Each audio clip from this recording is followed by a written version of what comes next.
नमस्कार विद्वान साथियों, अनअकैडमी अभियान पर आप सब लोगों का स्वागत है। दोस्तों, अभियान पर जो सीरीज चल रही है जिसमें सुबह आपको 8 बजे करंट अफेयर की क्लासें मिलती हैं और दोपहर 2:45 पर आपको मॉडर्न हिस्ट्री की क्लास मिलती है। शाम को 4 बजे मैं आप लोगों के लिए इंडियन पॉलिटी की क्लास लेके आता हूँ। ठीक 6 बजे आपको इंडियन ज्योग्राफी की जो क्लासें मिलती हैं, इन तमाम क्लासों की PDF प्राप्त करने के लिए आपको अभियान का जो टेलीग्राम चैनल है वो ज्वाइन कर लेना है, जहां पर आपको क्लास संबंधित जितनी भी इन्फॉर्मेशन है सब मिलती रहेंगी और तमाम PDF वहां पे अवेलेबल होंगी। दोस्तों, मेरी क्लासों के बारे में एक शेड्यूल आपके सामने जो लगा हुआ है आप देख लीजिएगा, और साथ ही मुझे अनअकैडमी पे फॉलो करने के लिए मेरी जो ID है वो है मुकेश कुमार सैनी। आप वहां जाके मुझे फॉलो कर सकते हैं। विद्वान साथियों, इस सीरीज के अंदर आप देखेंगे कि यहाँ हम आपको कंप्लीट कोर्स करवाएंगे। जो कोर्स होगा वो एग्जाम के पॉइंट ऑफ व्यू से होगा और तमाम नोट्स है वो PDF फॉर्म में आपको मिलेंगे। और ये जो जितना भी लेक्चर रहेगा ये ऑल स्टेट PCS के लिए काफ़ी प्रॉफिटेबल रहेगा। तो आपका इस सीरीज में बना रहना बहुत ज़रूरी है आपकी तैयारी को एक नया आयाम देने के लिए। दोस्तों, यहाँ पे बहुत सारे प्लान हैं, जिनमें 2 प्लान मैं आपको समझूं कि मुख्य है। एक प्लान 12 महीने का जिसकी कीमत 7,000 रुपये, दूसरा प्लान है 24 महीने का जिसकी कीमत 8,400 रुपये। और जैसे आप मेरे कोड का इस्तेमाल करोगे, इसमें कोड, तो मेरे कोड के बाद में 12 महीने वाला कोर्स आपके लिए हो जाएगा 6,300 रुपये का और 24 महीने वाला कोर्स हो जाएगा 7,560 रुपये का। तो आप मेरे कोड का इस्तेमाल ज़रूर करें। आइए विद्वान साथियों, आज के सत्र का हम पहला क्वेश्चन ले लेते हैं, जो कि हमने लास्ट वीडियो में देखा। इसका रिकैप भी हो जाएगा। पहला क्वेश्चन है, the maker of Indian constitution has taken suffix to direct the state by the union. कहने का मतलब संघ द्वारा राज्यों को निर्देश देने का प्रत्यय भारतीय संविधान के रचयिताओं ने अभिग्रहण किया। तो कहाँ से अभिग्रहण किया है? भारत सरकार अधिनियम 1935 से, अमेरिकी संविधान से, सोवियत संविधान से, या फिर ऑस्ट्रेलियाई संविधान से। तो आपको जवाब देना है। तो मेरे प्यारे विद्वान साथियों, जो प्रत्यय हमने भारतीय संविधान से जो ग्रहण किया है, निर्देश देने का, संघ है वो राज्यों को निर्देश देगा, तो ये हमने कहाँ से ग्रहण किया? ये हमने ग्रहण किया है वो भारत शासन अधिनियम 1935 से। तो इसका जो आंसर होगा वो ऑप्शन नंबर ए होगा। आइए अगले प्रश्न की तरफ चलते हैं। अगला प्रश्न आप लोगों के सामने है, the Indian constitution indebted to which of the following maximum.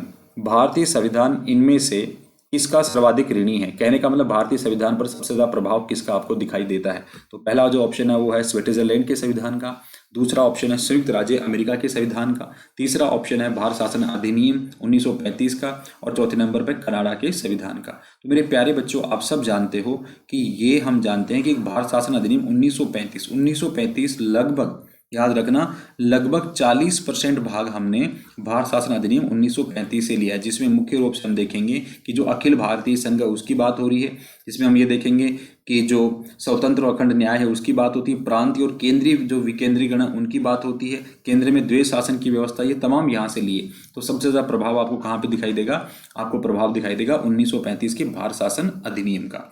तो यहाँ पे ये बात भी है कि लगभग 200 धाराएं ऐसी हैं, वर्तमान संविधान के अंदर 200 धाराएं ऐसी हैं जो हमारे जो भारत शासन अधिनियम 1935 में ब्रिटेन की पार्लियामेंट द्वारा पेश किया गया उससे ली गई हैं। तो यहाँ पे आपका आंसर ऑप्शन नंबर सी हो जाएगा।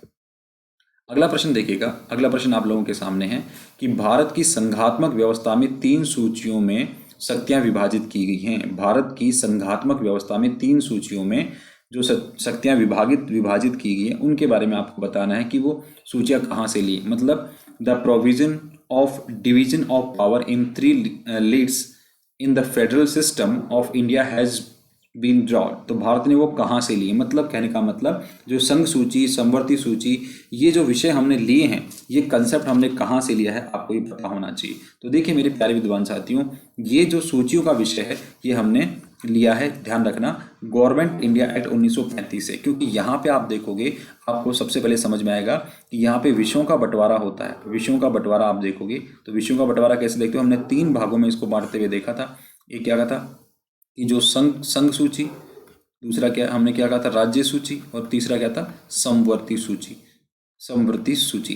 तो ये हमने कहाँ देखा था? भारत शासन अधिनियम 1935 में हमने देखा था कि नहीं देखा था? तो इसका मतलब हमारा आंसर आ जाएगा ऑप्शन नंबर डी यहाँ से।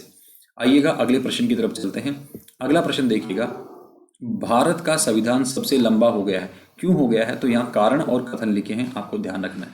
कारण क्या कह रहा है कि मौलिक अधिकारों पहले कथन है कि भारत का संविधान है वो सबसे लंबा हो गया है। क्यों हो गया है? तो देखिए यहाँ पे लिखा है भारत का संविधान सबसे लंबा है। अब इसका कारण क्या दिया है? कारण कह रहा है कि मौलिक अधिकार का अध्ययन अमेरिकी संविधान के मॉडल से लिया गया है। अब आपको बताना है कि कारण और कथन में कौन सा सही है कौन सा गलत है, क्या कारण कथन की पुष्टि करता है कि नहीं करता। तो अब मेरी बात आप यहाँ से देखेंगे तो आप इसका एक जो जवाब देंगे वो होगा option number B will be the right answer. कैसे? देखो ए यहाँ पर क्या है, ध्यान से सुनिए, ए बी है या डी है या सी है, वॉट एवर कौन सा आपका आंसर होगा वो आपको देखना है। तो यहाँ पे ये गलत हो जाएगा, ये गलत हो जाएगा और आपका बी सही होगा। क्यों सही होगा? देखो क्योंकि हमें पता है भारत का संविधान विश्व का सबसे लंबा संविधान है, बात बिल्कुल सही है। हाँ तो देखिए दूसरा है मौलिक अधिकार हैं, हमने वो कहाँ से लिए हैं? वो हमने अमेरिका के संविधान से लिए। ये बात तो सही है, दोनों सही है, लेकिन भारतीय संविधान का लंबा होने का जो कारण है वो ये नहीं है। तो अब ये कह सकते हैं कि both A and R correct but R is not correct explanation of ए।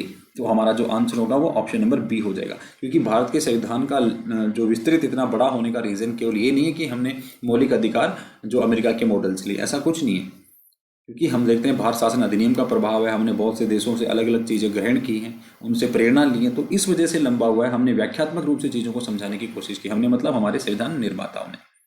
अगला प्रश्न देखिएगा प्यारे विद्वान साथियों, भारतीय संविधान में राज्य के नीति निर्देशक सिद्धांतों को निम्न में से किस देश के संविधान से लिया गया है? मतलब हमारे देश के अंदर जो DPSP हैं, मतलब directive principle of state policy हैं, राज्य के नीति निर्देशक तत्व हैं, उनको किस देश के संविधान से लिया गया है? ये प्रश्न आपके सामने यहाँ पे रखा हुआ है। तो देखो नीति निर्देशक तत्व कहाँ से लिए गए हैं? तो याद रखना नीति के जो निर्देशक तत्व हमने कहाँ से लिए हैं? आयरलैंड से लिए। कहाँ से लिए बच्चे?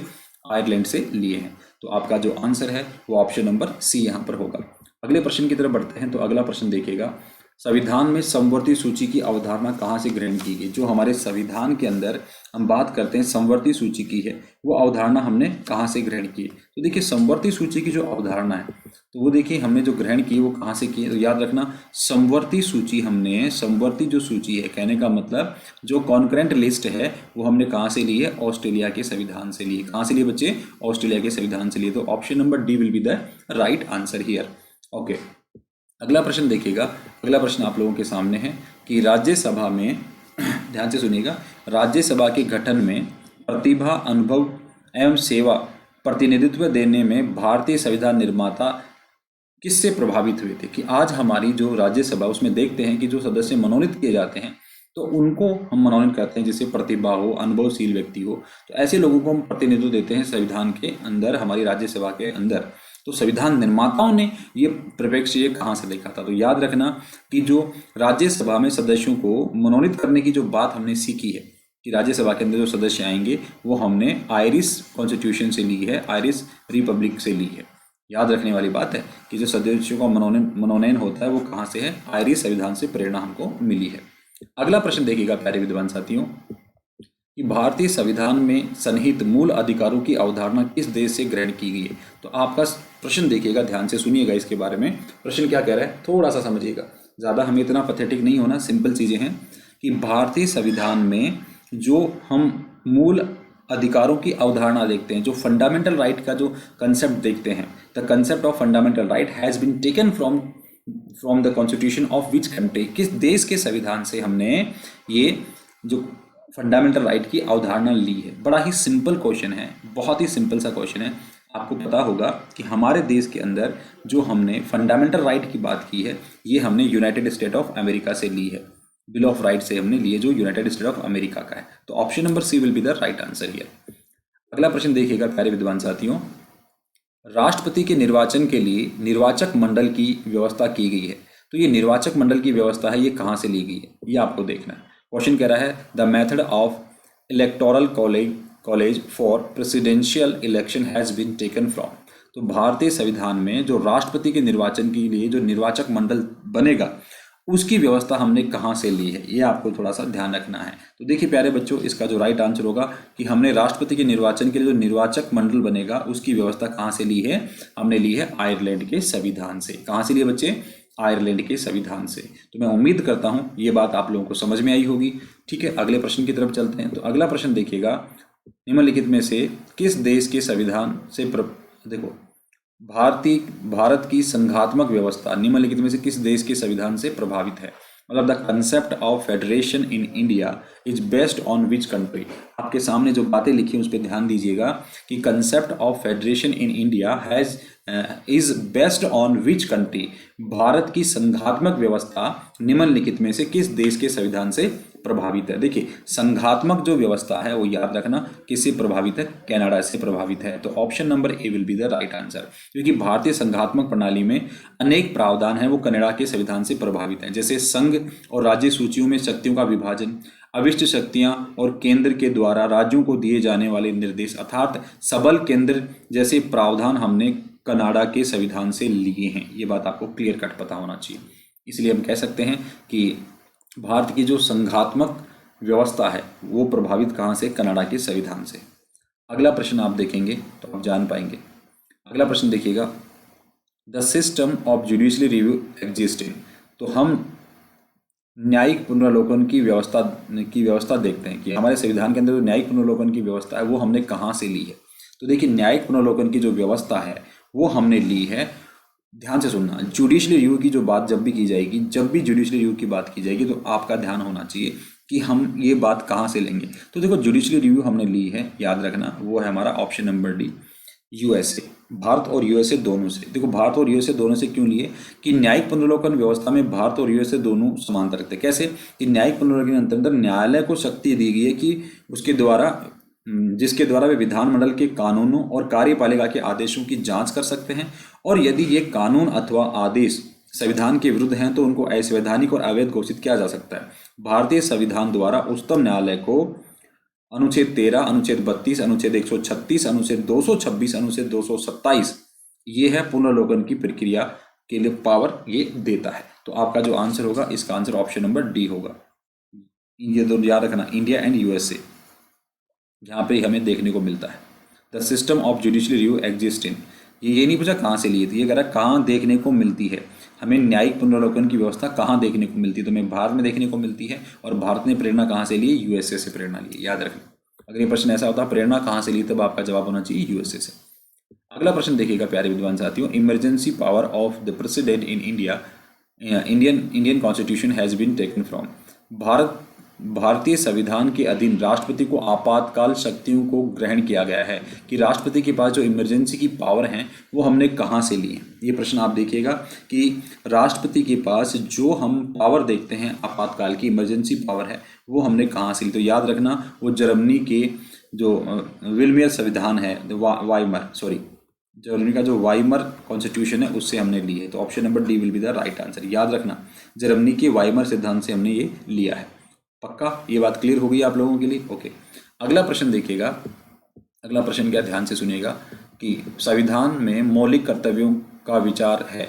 तो देखो, संविधान में जो मौलिक कर्तव्य हैं, हमारे यहाँ पे जो फंडामेंटल ड्यूटीज़ हैं, उनका कंसेप्ट हमने कहाँ से लिया है, फंडामेंटल ड्यूटीज़ का कंसेप्ट हमने कहाँ से लिया है, हमको ये बताना है। तो देखिए मेरे प्यारे विद्वान साथियों, फंडामेंटल ड्यूटीज़ हमने ली हैं वो रूस के संविधान से लिए, रसिया से लिए। तो option number C will be the right answer here. Option number C आपका यहाँ पर सही जवाब होता है। कोई डाउट किसी बच्चे को? मैं उम्मीद करता हूँ आपको समझ में आया हो। ठीक है, अगले प्रश्न की तरफ चलते हैं। तो देखिएगा अगला प्रश्न यहाँ पे क्या है, भारतीय संविधान के अनुच्छेद 14 में प्रयुक्त वाक्यांश कानून के समक्ष समानता किस संविधान से उद्धृत है। मतलब जो हमारे संविधान के अंदर हम देखते हैं कि इक्वलिटी बिफोर लॉ, क्या देखते हैं, इक्वलिटी बिफोर लॉ देखते हैं। तो वो आर्टिकल 14 में जो हमें मिला है तो वो हमें कहाँ से लिया, हमने ब्रिटेन से लिया है, संयुक्त राज्य अमेरिका से लिया है, या फ्रांस से लिया है, या कनाडा से लिया है। तो याद रखना जो हम इक्वलिटी बिफोर लॉ देखते हैं वो हमने ब्रिटेन से लिया है। कहाँ से लिया बच्चे, ब्रिटेन से लिया है। Option number A will be the right answer. हाँ जी, अगला प्रश्न आप यहाँ पे देखेंगे। तो देखिए ध्यान से सुनिएगा सब लोग, अगला प्रश्न हमारे सामने लगा दिया गया है, ध्यान से सुने। निम्नलिखित में से किस देश का अनुसरण करते हुए भारतीय संविधान निर्माताओं ने संसदीय व्यवस्था के क्रियान्वयन हेतु पद्धति निश्चित की है। मतलब the makers of Indian constitution decided to follow which of the following country for implementation parliamentary system. तो जापान से है, ब्रिटेन से है और संयुक्त राज्य अमेरिका से है, या स्विट्जरलैंड से है। अब देखिए हमने यहाँ पे जो संसदीय व्यवस्था ली, याद रखना जो संसदीय व्यवस्था हमारे देश में है वो संसदीय व्यवस्था हमने कहाँ से ली है, ये बात आपको समझ। तो देखो प्यारे बच्चों, संसदीय व्यवस्था हमने ब्रिटेन से ली है। कहाँ से ली है? ब्रिटेन से ली है, याद रखना। हाँ जी, वेस्टमिनिस्टर सिस्टम ब्रिटेन का ही है, तो हमने वहीं से लिए, ये बात याद रहेगी आप लोगों को। अगला प्रश्न देखिएगा प्यारे बच्चों, which of the following is British given to India, निम्नलिखित में से कौन भारत में ब्रिटिश शासन की देन है? तो इनमें से 4 ऑप्शन जो लिखे हैं इनमें आपको बताना है कि इनमें कौन कौन सा है वो ब्रिटिश शासन की देन है। ठीक है, ध्यान से सुनिए, याद रखना। अगर हम हमारे संविधान में देखें तो आपको एक बात क्लियरली समझ में आनी चाहिए कि हमारे यहाँ पे जो सचिवालय है, ठीक है, हमारे यहाँ पे जो पब्लिक सर्विसेज हैं और हमारे यहाँ पे विधि का शासन है, ये सब के सब हमने कहाँ से देखे? ब्रिटेन से देखे। तो ब्रिटेन के शासन से हमने सचिवालय देखा, हमने लोक सेवा आयोग देखा कि जो इंडियन हिस्टोरिकल बैकग्राउंड हमने पढ़ा था तो देखो सचिवालय की व्यवस्था थी, काउंसिल बना था, उसको देखा हो आपने। उसके बाद लोक सेवा आयोग की स्थापना हमने देखी और विधि का शासन हमने देखा, रूल ऑफ लॉ हमने ब्रिटेन की देन मानी है। तो याद रखना 1 नंबर 2 नंबर और 4 नंबर, 1 नंबर 2 नंबर 4 नंबर किसमें? ऑप्शन नंबर डी में है। मेरी बात आपको समझ में आई होगी यहाँ से। अगला प्रश्न आप देखेंगे यहाँ से तो आपको क्या मिलेगा, देखिएगा। आपको लिखा है कथन और कारण, भारत में न्यायिक पुनर्विलोकन क्षेत्र सीमित है। दूसरा है कारण क्या बताया इसका, भारतीय संविधान उदार वस्तुओं से भरा थैला है, उदार वस्तुओं से भरा थैला है। तो देखो क्या लिखा है, भारत में न्यायिक जो न्यायिक जुडिशली रिव्यू है वो क्या लिमिटेड है, the judicially review area in India is limited. और इसका जो कारण है वो क्या कह रहा है कि Indian constitution is a bag of borrowed items. अब आपको बताना है कथन और कारण सही है कि नहीं है, और कारण कथन की सही पुष्टि करता है कि नहीं करता, ये आपको बताना है। तो देखिए आप थोड़ा सा समझ जाइएगा इस बात को, सिंपली आप एक बात नहीं किया कि यहाँ पर एक बात हम कह सकते हैं, क्या कह सकते हैं कि देखो भाई यहाँ पर हम ये कहें कि ए स्टेटमेंट गलत है और आर स्टेटमेंट सही है। ए कैसे गलत है कि भारत में न्यायिक पुनर्विलोकन है वो सीमित नहीं है। इसके अंदर हमने यहाँ तक कह रखा है कि भाई अगर कोई कानून कोई प्रावधान ऐसा हो जो जिस हद तक अगर वो असंवैधानिक हो उस हद तक उसको शून्य किया जा सकता है। तो याद रखना ये बात इसने गलत लिख दी है, ठीक है, सीमित नहीं है। दूसरी बात, भारतीय संविधान उधार वस्तुओं का थैला है। हाँ जी, ये कह सकते हो कि उधार वस्तुओं का थैला, क्योंकि इन्हें बहुत से ज़्यादा चीज़ें हैं वो दूसरे देशों के संविधान के से क्या लिया हमने, प्रेरणा ले लेके हमने किया है। तो मेरी ये बात आपको समझ में आई होगी कि इस तरह के प्रश्नों को हम कैसे डील करते हैं। तो इसका जो आंसर हो जाएगा वो ऑप्शन नंबर डी होगा। आज के सत्र का ये आखिरी सवाल यहीं पे ख़त्म होता है। मैं उम्मीद करता हूँ आप लोगों को ये वीडियो पसंद आया होगा, आप लोग इसके बारे में जान पाए होंगे कि किस तरह के प्रश्न आपसे पूछे जाते हैं और आपको किस तरह से इन सवालों के जवाब देने होते हैं। तो मेरे विद्वान साथियों, आप लोगों का बहुत बहुत आभार, आप इस सत्र से जुड़े। हाँ जी, प्यारे विद्वान साथियों, मैं उम्मीद करता हूँ आपको वीडियो पसंद आया तो लाइक कीजिएगा, शेयर कीजिएगा और अगर चैनल पे नए हो तो इसे सब्सक्राइब कीजिएगा। लाइक, शेयर एंड सब्सक्राइब, और सब्सक्रिप्शन लेने के लिए मेरे कोड का इस्तेमाल करें। मेरा कोड मुकेश है, ये मेरा कोड है, माई कोड, ओके, जिसकी वजह से आपको क्या होगा, 10% का डिस्काउंट प्राप्त होगा, 10% का डिस्काउंट प्राप्त होगा। ओके विद्वान साथियों, let's crack it. Thank you, thanks a lot. स्वस्थ रहें, सुरक्षित रहें, मुस्कुराते रहें। धन्यवाद।